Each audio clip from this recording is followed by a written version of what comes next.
Aktrisa Feruza Normatova mening ustimdan yozib berishibdi. Assalomu alaykum hurmatli tomoshabin, kanalimizdan uzoqlashmang. Obuna bo'lib, like bosishni unutmang. Sizni qiziqtirgan eng tezkor, eng ishonchli va eng so'nggi ma'lumotlarni faqat bizning kanaldan topishingiz mumkin. O'tkazib yubormang.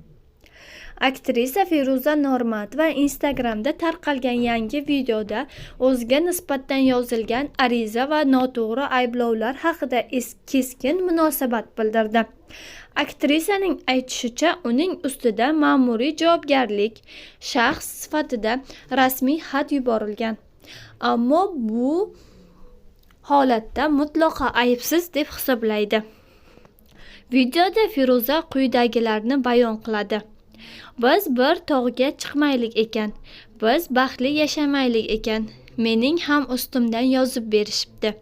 Endi meni ham ayblamoqchimisizlar? Uyimizga ma'muriy javobgar shaxs sifatida xat kelibdi.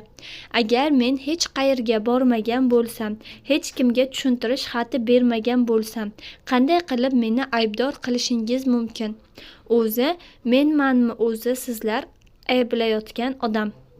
Aktrisa shuningdek ayrim mas'ul xodimlarning faoliyatini qayta ko'rib chiqish kerakligini aytib o'tdi.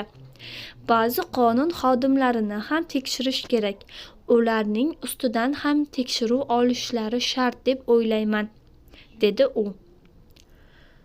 Feruzaning ushbu murojaati ijtimoiy tarmoqlarda katta muhokamalar uyg'otdi.